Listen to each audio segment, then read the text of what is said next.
All right, follow up on the F350's new bump stops that I installed.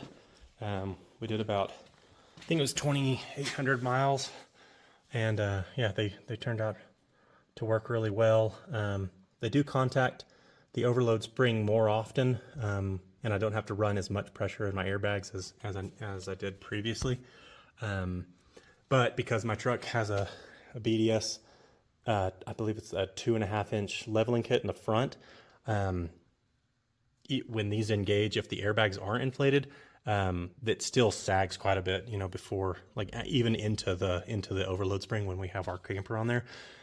So what I'm going to do is I'm going to, because this truck doesn't have, it's an FX4, so it doesn't have a rear sway bar. So I'm either going to put a big, like a Hellwig big wig sway bar in it, or I'm going to, I'm going to put, I'm going to change the way the airbags are plumbed in.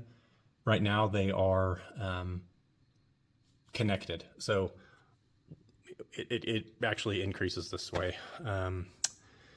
I want to be able to adjust them individually. So I'm going to put a different, you know, run each one, you know, with their own line, and put a couple of pressure gauges inside, and then I'm going to do that. I may have to use some relays, but I'd like to put like a gauge for each bag so that I can see the pressure for each bag, and then have like toggle switches to raise and lower the bag pressure independently. And I think that'll help out with balancing the load, and also leveling the truck when we pull into camp. If we're off camber, then I can just lower one side way down. But yeah, I think I would definitely do it on any other trucks. If you've got an F350 that's got the overload spring, if you have an F250, you don't have this overload spring. You only have these three down here. So the F350s, single rear wheel and dually, all have this single overload spring or overload leaf.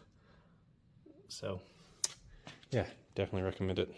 And and the tires are doing really well. You know, I just rotated them again, so I think they're wearing pretty well. I don't know, doesn't even matter because I don't know how many miles I've got on them.